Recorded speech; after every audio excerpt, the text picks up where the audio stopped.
Assalamualaikum warahmatullahi wabarakatuh. Jumpa lagi dengan podcast KBRI Riyadh, Ahlan KBRI Riyadh. Episode kali ini kita akan perkenalan, ngobrol santai dengan salah satu warga negara Indonesia yang ada di Arab Saudi. Sudah kedatangan pada hari ini adalah Bapak Zaki Abdullah Baraba. Apa kabar Pak Zaki? Baik, Alhamdulillah. Terima kasih Pak Sidki. Assalamualaikum warahmatullahi wabarakatuh. Waalaikumsalam warahmatullahi wabarakatuh. Sibuk ya Pak? Lagi sibuk ya? Iya, kita selama ini emang kita bekerja mensupport Saudi Telecom ya, melalui Nokia emang sedang sedang gencar-gencarnya ekspansi jaringan. Ya. Jadi ya cukup sibuk. Tapi sebelum kita bicara detail tentang tadi telekomunikasi, bisa diceritakan dulu tentang latar belakang, kemudian kok bisa sampai ke Saudi ini gimana awal mulai ceritanya nih? Jadi ceritanya dulu itu saya memulai dari karir dari background IT ya, dari IT. Kebetulan customer di Indonesia itu salah satu telekom operator, Satelindo. Jadi dulu ente kerja di Satelindo? Dulu bekerja sebagai IT support. IT support. Tahun berapa? Itu tahun 95. 95. Tahun 95. Kebetulan salah satu customer dari perusahaan HP waktu itu ya, kebetulan Satelindo. Nah, jadi saya sering berkunjung Satelindo sampai akhirnya mereka membuka kesempatan kerja. Saya mencoba, akhirnya saya bergabung dengan Satelindo. Di saat itulah mulai karir saya berpindah dari dunia pure IT ke telecommunication sampai saat ini. Satelindo itu BUMN kan ya, Bibe? Satelindo itu BUMN ya. Kita tuh dulu kita bekerja seperti pegawai negeri sana. Setiap hari Senin itu kita upacara dengan pakaian korpri seragam. Oh, pakai korpri? Iya. Kayak PNS ya berarti ya? Seperti PNS ya, persis PNS. Ya. Pada waktu itu. Ya, dan juga pada saat Satelindo itu merge dengan Indosat, mereka masih PNS waktu itu. Setelah Indosat dijual sahamnya, dan itu kayaknya sudah mulai berubah jadi full private. Dulu tahun-tahun awal-awal reformasi mungkin ya? Itu Satelindo itu kalau tidak salah mereka memulai membangun network seluler network itu di tahun 93. Saya bergabung dengan Satelindo 96 sampai tahun 99. Ya, setahun setelah reformasi. Jadi pada saat itu yang mendorong saya ke Saudi itu karena pada saat itu GSM itu sedang booming. Dan sudah mulai banyak lowongan-lowongan di luar negeri. Sebenarnya tadinya juga sekedar iseng-iseng aja gitu. Iseng-iseng lempar CV sana sini. Akhirnya ya alhamdulillah dapat di Saudi waktu itu. Nah, gimana tuh proses awalnya tuh dari Satelindo ke Saudi itu gimana? Ya, jadi pada waktu itu jadi di Indonesia itu kan 98 krisis moneter ya kan. Jadi network tuh seolah-olah setelah 98 itu perkembangannya sudah mulai menurun gitu. Jadi ekspansi berkurang ya kan. Nah, kemudian juga banyak sekali fasilitas-fasilitas buat pegawai yang dikurangi ya kan. Nah, sementara Krismon ya. Misalnya kayak support buat ibadah haji atau umroh ditiadakan sementara. Ya. Sementara saya ngelihat wah ini ada lowongan kerja di luar negeri banyak pada waktu itu. Justru di luar negeri lagi banyak berkembang. Iya, dan pada waktu itu tenaga ahli telekomunikasi masih dibutuhkan banyak, ya kan? Sampai akhirnya saya iseng-iseng lempar CV sana sini melalui internet, sampai akhirnya dipanggil, dapat kesempatan interview dengan perusahaan Lucent Technology, yang mereka itu mendapat project di Saudi ini buat seluruh Saudi untuk membangun jaringan telepon network, cellular network, 2G cellular network. Itu tahun 99 bulan Juni saya kesini. Juni 99. Iya, Juni 99 ya. Ya, pada waktu itu mungkin saya generasi kedua yang mencoba mencari pekerjaan di bidang telekomunikasi di luar negeri. Sebelumnya ada, tapi kebanyakan untuk fixed network. Fixed Jadi network itu telepon rumah gitu telepon ya. biasa, Telepon ya. biasa. Untuk yang GSM itu tahun-tahun itu baru mungkin 1 atau 2 generasi yang keluar. Setelah itu mulai banyak yang lain mengikuti juga. Gitu. Itu gimana tuh Bib? Awalnya adaptasi dari Indonesia, terus awal-awal pindah ke Saudi itu gimana? Iya. Tahun 99 loh itu. Tahun 99. Sebenarnya berat juga waktu itu, berat juga sebab pertama kita belum punya pengalaman di luar. Ya. Itu pertama kali kerja di luar negeri Iya, ke Saudi. pertama kali itu. Dan itu pun kemampuan berbahasa juga kan kita masih ya boleh dibilang kurang lah kalau dibanding dengan negara-negara yang lain ya, dengan Pakistan, Bangladesh. Nah, jadi pada saat itu ya yang benar-benar mendorong saya keluar tuh ya istri saya juga gitu. Jadi saya bilang gimana kira-kira kebetulan istri saya juga pernah tinggal di sini. Jadi kira-kira saya mampu apa tidak beradaptasi di Saudi bekerja. Dan dia mendorong fully support ya. Akhirnya memberikan diri saya, ya udah saya coba dan akhirnya interview pertama berhasil, kedua, ketiga cukup ketat juga interviewnya waktu itu. Sampai akhirnya berhasil, akhirnya berangkat ke sini. Nah, pas tiba di sini ternyata kita nggak kalah tuh kualitas sama orang-orang lain. Ya, alhamdulillah ya, alhamdulillah. Artinya pengalaman pertama, tapi kita sudah lihat, oh ternyata bekerja di luar negeri kok artinya nggak sesulit yang kita bayangkan sebelumnya. Yang pede gitu. ya, Bib ya. Iya, tapi ya emang itu yang paling penting emang kita mesti percaya diri dulu, niat yang benar-benar emang kita kuat, percaya diri ya dan ya itu akhirnya mengalir artinya berjalan beradaptasi dengan bertemu dengan orang-orang Pakistan, orang-orang dari luar negeri, orang-orang dari UK, dari US ya kan. Nah, dari situ kita mulai belajar oh ternyata ya itu kita nggak kalah dengan mereka itu artinya. Iya, yang penting kita ada kemauan dan kita menguasai bidang yang kita mau kerjakan gitu aja. Terus waktu awal pindah atau mungkin sampai sekarang ada cerita uniknya nih di Arab Saudi gimana nih? Cerita unik ya ada juga banyak juga. Jadi karena saya ini bekerja sekarang sebagai konsultan, bukan permanent employee gitu ya. Bekerja yang meng-hire saya adalah perusahaan dari Finlandia, Nokia. Jadi mereka meng-hire saya untuk mensupport Saudi Telecom. STC. Nah, jadi kalau saya ketemu dengan teman-teman Indonesia buruh migran di sini bertemu, oh Bapak di mana Pak? Saya di STC. Oh di STC. Mereka langsung tuh, wah Pak handphone saya kok nggak ada suaranya ya? Kok saya kemarin kok call drop gitu ya? Kenapa Pak ya? Saya bingung jawab. Wah iya Pak, saya itu bekerja di sisi networkingnya, di equipmentnya Nokia. Saya bukan di customer care-nya. Jadi maaf saya nggak bisa jawab. Mungkin dipikirnya teknisi mungkin ya, mungkin teknisi HP kali iya gitu. Benar. Atau HP saya drop nih gimana caranya nih? Saya pikir oke lah next time kalau ada yang nanya saya mau bilang saya bekerja di Nokia, ya kan? Ketemu lagi dengan kawan-kawan di sini, mereka bertanya lagi, Mbak di mana Pak? Di Nokia. Wah Pak handphone saya Nokia yang tipe ini kapan begini Pak ya? Waduh saya bingung jawabnya, harus jawab apa lagi? Tapi akhirnya ya saya jelaskan bahwa Nokia itu mempunyai semua, bukan Nokia aja, Ericsson, Nokia, Huawei itu lumayan besar sekarang. Mereka tuh mempunyai 2 business unit. Jadi bisnis perangkat network sama mobile phone. Ya, yang Nokia, yang STC di Saudi ini dia dealing dengan 3 main vendor ini, Ericsson, Nokia, sama Huawei. Huawei itu sekarang ini ya salah satu yang terbesar. Huawei termasuk enggak di sini di STC sendiri mereka adil, mereka membagi-bagi wilayah per vendor gitu. Iya, alhamdulillah Nokia sampai saat ini diberikan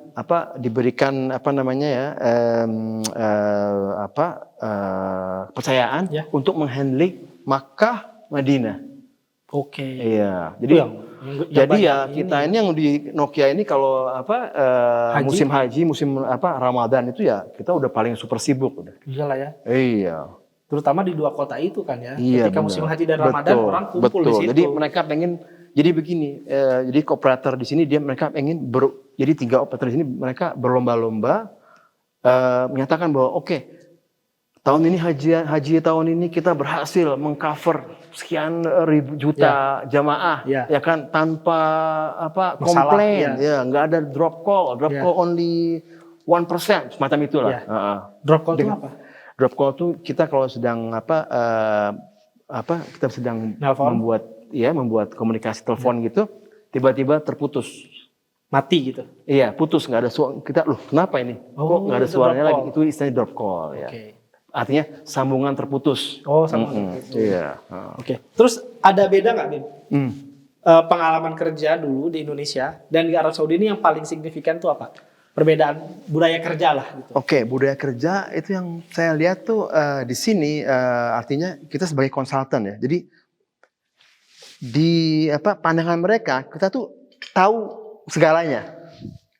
Maksudnya kita dipandang, kita ngerti Iya, semuanya. ngasih semuanya. Jadi pada saat mereka memberikan tugas, ya mereka memberikan tugas ABC, tidak ada lagi explanation mesti begini. Begitu. Di sini seperti itu, terutama di telekomunikasi ya.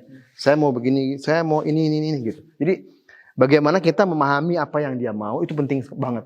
Oke, Iya, sebab apa yang dia mau. Dan itu pun sulit sebenarnya. Sebenarnya sulit, tapi based on pengalaman akhirnya kita bisa tahu oh yang dia mau tuh ini. Sebab kadang-kadang begini, mereka itu meminta sesuatu yang mereka sendiri tidak tahu. Gimana Iya. itu? Jadi misalnya begini, ada masalah katakan drop call misalnya, ya kan? Sampai ke manajemen, high level manajemen, ya kan? Dia langsung oke. Wah, dia drop call itu di mana? Oh, di Madinah misalnya. Madinah vendornya apa? Nokia. Oke.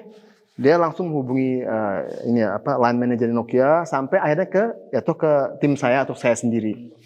Mereka ini dan mereka langsung kadang minta mereka meminta data yang karena saya berkecimpung di data analisis ya.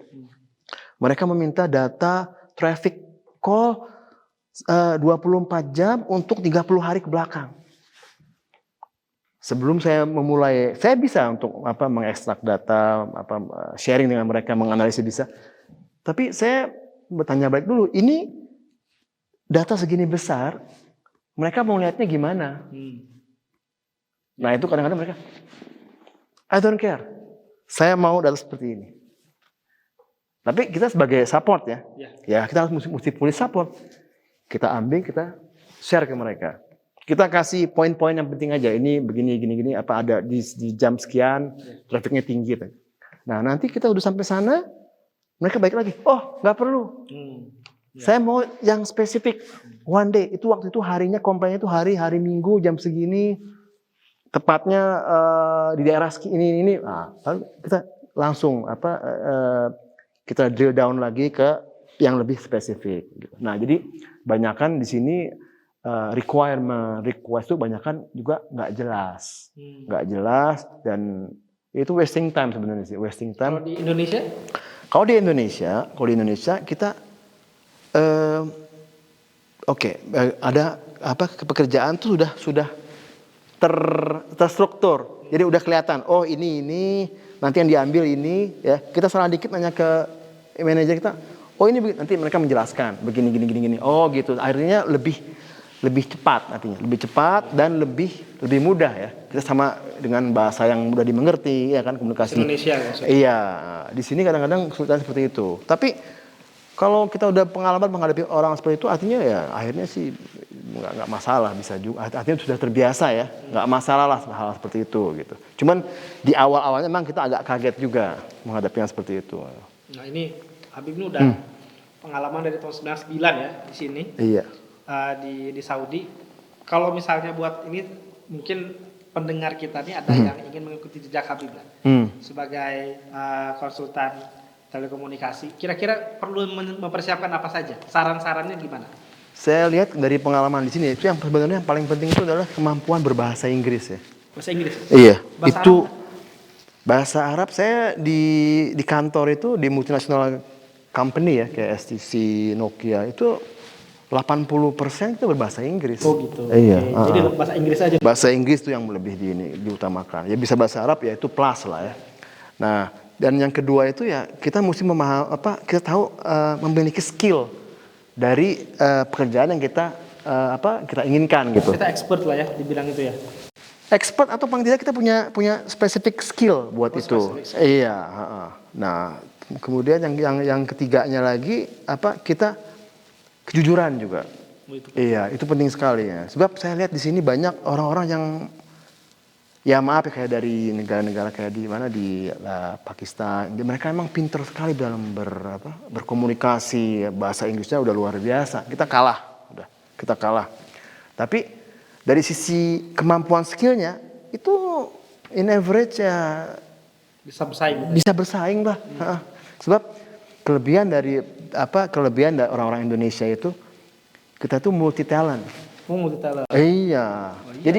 Jadi ya misalnya yang easy aja ya, misalkan yang simple aja di kantor, kita di kantor, seorang nanya, oh ini kok saya nggak bisa ngeprint ini gitu kan. Itu bukan job desk-nya ya? Bukan job desk ya, itu orang lain, mereka nggak berani mengotak-ngatik. Printer. Iya, orang Indonesia nyamperin langsung, oh nggak cuma kabelnya doang, barangkali yang mesti dikencengin. Jadi dia, wow, you are good, excellent. Iya, itu multi talent. Jadi nggak itu ada positifnya juga katanya, banyak disukai orang. Jadi orang banyak kan karena multi talent dia disukai dan kebanyakan kita tidak banyak bicara. Jadi ada instruksi begini-gini, oke, I'll do it, dikerjakan. Saat ini salah juga, mereka juga punya toleransi gitu. Banyak orang-orang dari negara-negara lain yang dia pintar berbicara ini ya kan, segala macam begini. Tapi begitu mengerjakan dia kembali bertanya ke kita, ke teman-teman dari iya benar itu banyak nyata seperti itu gitu. Ya paham lah. Negara-negara tertentu yang begitu ya. Iya. Ini selain di kantor nih aktivitas sehari-hari di luar kantor ngapain aja nih? Di luar kantor ya itulah antar jemput anak sekolah. Ya kan? Juga kita alhamdulillah dari 3 tahun yang lalu ya sebelum COVID ya kita memulai lagi kegiatan olahraga bersepeda. Wah. Ya. Jadi teman-teman yang ada di Saudi di Riyadh khususnya, ya kalau emang punya hobi bersepeda bisa bergabung dengan kita. Wah, gitu. Bapak juga silahkan kalau. Oh iya, saya kan sudah gabung. Sudah gabung, ya? Iya. Tapi masih absen terus saya. Iyalah, insya Allah saya juga udah ada sepedanya. Insya Allah, ya. Kita tiap hari Jumat pagi berkumpul, goes bersama gitu. Dan sifatnya kita juga bukan mencari mengejar target. Kita mesti segini, mesti lebih dari sekian kilo enggak. Kita santai aja kok. Menyesuaikan dengan anggota. 50 kilo. Kadang-kadang. Alhamdulillah. Terus ini cerita tentang teknologi komunikasi di Saudi dan di Indonesia. Ini perbandingannya sebetulnya gimana sekarang ini? Kalau dilihat dari sisi high end teknologinya ya, Indonesia nggak kalah. Tapi dari sisi infrastruktur itu ya mungkin sekarang udah bagus ya. Tapi Saudi itu memang benar-benar di sini itu memang sudah benar dari awal. Saya tahun 99 ke sini itu di Saudi itu sudah ada jaringan fiber optik seluruh kota-kota di Saudi. Bayangkan dari Damam ke Damam di Eastern ya, di timur ke barat ke Mekah itu ada bentangan fiber optik. Begitu. Iya. Dari tahun itu yang mengerjakan itu orang Indonesia juga. Awal-awalnya. Iya. Itu dari mungkin ingat tuh ada namanya PT Al Nusa. Oh iya ya? Iya. Jadi saya kesini itu tahun 99 sudah ada orang Indonesia di sini. Mereka mengerjakan fiber optik. Itu jaraknya dari Damam ke Jeddah mungkin ya? Iya. Itu berapa tuh? Itu kurang lebih 1400 kilo. Iya.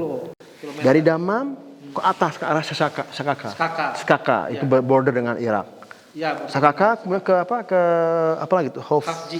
Iya, Hafji. Itu dengan Kuwait. Iya, jadi dia mengelilingi itu Saudi. Dari bawah dari barat ke arah Abha. Ke selatan ya. Najran ya. Mengelilingi itu. Itu tahun 2000-an. Tahun 99 sudah jadi itu. Oh gitu. Iya. Di Indonesia sudah ada kan? Fiber antar kota belum ada. Saya ingat pulau juga kali Indonesia ada antar pulau sudah ada, tapi dia submarine. Fiber optik. Iya, mungkin saya nggak tahu itu kabel apa sudah ada. Saya nggak yakin. Tapi yang saya tahu operator di Indonesia itu Excelcom itu sekitar tahun 2000-an baru membangun fiber optik kerjasama dengan PJKA melalui rel kereta api. Iya. Kan mereka udah ada kabel tuh tinggal pasang aja artinya. Iya. Itu tahun 2000-an kalau nggak salah. Baru mulai. Mulai. Saudi udah jadi itu tahun. Saudi tahun 99 mereka sudah punya loop. Udah punya Iya, fiber semua. jazirah. Iya, jadi mereka benar-benar mempersiapkan dari awal gitu. Dengan kapasitas yang luar biasa. Jadi pada waktu itu tuh emang katakan kita punya mungkin ratusan channel, barangkali yang dipakai cuma satu. Sedangkan bahkan apa namanya fiber optik itu besar kapasitasnya. Nah, apalagi sekarang mereka ekspansinya luar biasa. Jadi dari infrastruktur mereka sudah siap dari awal. Padahal itu bagusnya. Belum akan dipakai macam-macam ya. Belum. Itu waktu itu masih baru introduction-nya itu GSM selular waktu itu. Ya. Iya. Masih 2G gitu ya. Jadi pada waktu itu yang pertama kali dikembangkan ya 2G ya. 2G. Dari 2G kemudian ada 3G. Sekarang 6G bukan? Sekarang 5G. 5G juga 5G sudah ada enhancement ya, udah banyak perkembangannya udah banyak dari 5G juga. Nah, kemudian sekarang gimana nih? Itu kan waktu dulu tahun 2000-an tuh awal-awal mulai membangun infrastruktur. Sekarang Indonesia sama Saudi perbandingannya gimana? Sekarang kayaknya kalau saya lihat dari sisi teknologinya sendiri ya, dari 5G-nya semua artinya sudah setara sih ya, sudah setara. Cuman kalau melihat masalah infrastrukturnya saya terus terang saya belum dapat update terakhir. Cuman kayaknya sih sudah hampir menyamai lah. Ya mungkin tantangannya juga beda kan ya. Indonesia kan kepulauan juga mungkin kan ya. Mungkin ya kan, juga kan dia kan dulu sini kan gurun semua. Iya, mau nggak ada penggusuran, nggak ada apa. Iya kan di Indonesia kan susah. Itu juga mungkin faktor juga yang mempermudah ya. Kemudian kalau menurut Habib Zaki nih, kira-kira kolaborasi internasional antara Indonesia dan Saudi di bidang profesional khususnya di bidang telekomunikasi, peluang-peluangnya apa saja? Peluang-peluangnya sebenarnya peluangnya banyak ya di sini ya. Tapi seperti misalnya gini yang ini aja lah yang simple kayak customer care ya. Di sini sangat ya mungkin sekarang udah mulai improve. Itu sebelumnya udah sangat jauh dari level yang memuaskan ya. Artinya dibanding dengan kita di Indonesia ya, tenaga customer care-nya, bagaimana mereka menghandle suatu masalah dari A sampai Z itu clear dan cepat gitu. Di sini kurang. Nah, kemudian peluang-peluang berikutnya itu kayak di bidang ini di bidang infrastruktur juga, pembangunan expansion ya. Mereka itu sekarang itu kayak membangun menara-menara yang baru itu mereka semua pakai menggunakan ini lokal gitu, tenaga company lokal di sini. Mungkin dari Indonesia juga bisa kalau memang bisa di approach ya, bisa itu. Kemudian yang lain lagi ini ekspansi di pembangunan menara-menara indoor. Jadi dalam gedung gitu. Ada menara? Ada. Ya bukan menara, artinya antena sistem di dalam gedung. Itu ada. Nah, itu di Indonesia tuh sudah banyak company-company yang bergerak di bidang indoor solution. Kita namanya indoor solution. Jadi di sini ada beberapa, nggak banyak. Ada nggak banyak. Jadi itu mungkin peluang, itu peluang. Juga untuk maintenance. Saudi ini sekarang dia ada company baru, dia semacam di Indonesia CAA namanya kalau nggak salah. Jadi dia bukan CAA, tower bersama. Kayak BTS gitu ya. Jadi dia menghandling semua tower, antena. Oh, oke. Iya, di sini baru ada perusahaan itu. Nah, itu kayaknya tenaga-tenaga di Indonesia yang berpengalaman perlu itu banyak membutuhkan kayaknya. Jadi nanti tower-tower itu mereka miliki, mereka menyewakan ke 3 operator di sini. Semacam tower Indonesia persis. Itu perusahaan itu baru berdiri mungkin 2-3 tahun yang terakhir baru berdiri itu. Itu udah open, itu kok udah maksudnya sahamnya udah open for public gitu. Tower Indonesia. Enggak, maksudnya di Saudi. Oh, yang di Saudi. Iya, baru 2-3 tahun terakhir. Oh, baru muncul. Iya, saya lupa namanya apa itu. Nah, itu mungkin juga bisa buat peluang dari. Sebab mereka itu pasti membutuhkan orang-orang yang bekerja di lapangan yang macam rigger terus field maintenance itu kayaknya mereka perlu banyak orang ya. Oke. Itu berarti bisa dibilang juga itu masa depan telekomunikasi di Saudi ke arah sana memang ya. Iya. Atau menurut Habib Zaki gimana? Itu apa sih yang bisa kita prediksi nih? Proyek masa depan industri teknologi komunikasi di Saudi ini seperti apa? Kemudian peluang buat Indonesia di mana tuh bisa masuk? Iya, emang sekarang kan telekomunikasi ini emang bener-bener cepat sekali perubahannya ya, Apalagi sekarang ada AI, ada apa lagi yang terakhir itu ada Internet of Things gitu ya. IoT juga, ya IoT ada. Nah itu saya lihat dua IoT dan AI ini juga ini di 5G itu ada study case masalah kendaraan tanpa awak gitu kan. Terus remote operation ya kan. Nah, itu kalau di Indonesia mungkin tenaga-tenaga kita, saya yakin kita emang punya human resource yang besar di Indonesia ya. Jadi kayaknya pengembangan di sektor komputer dan telecommunication itu emang sampai ke depan ini 5-10 tahun ke depan masih menjanjikan. Oh iya, apalagi Saudi ini lagi bangun besar-besaran ya. Iya, Neom gitu iya kan. betul. Dan apalagi iya. Kan Neom salah satunya kota lain itu akan diprediksi direncanakan sebagai kota yang AI itu. Iya, yang fully otomatis semuanya. Mungkin itu juga tenaga Indonesia bisa. Itu peluang besar sebenarnya. Iya.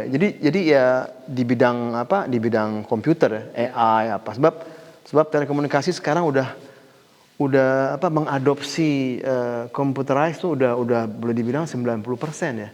Jadi begini, dulu itu dulu itu waktu 2G itu dalam membangun sebuah menara itu ada equipment. Dia ada BTS. BTS itu isinya perangkat keras. Transmitter sama receiver. Ya. Sekarang itu sudah modular. Jadi satu dia sebutnya ada sistem modul. Sistem modul itu satu sistem modul kita bisa install apa aja. Bisa install 2G, bisa install LTE, bisa install 5G. Zaman dulu di 2G itu satu TRX itu ya 2G aja. Oh gitu. Jadi sekarang dia nggak bisa. Perlu ganti perangkat kerasnya. Nggak perlu. Dan sekarang itu ada yang namanya istilahnya single site, single BTS, single transmitter.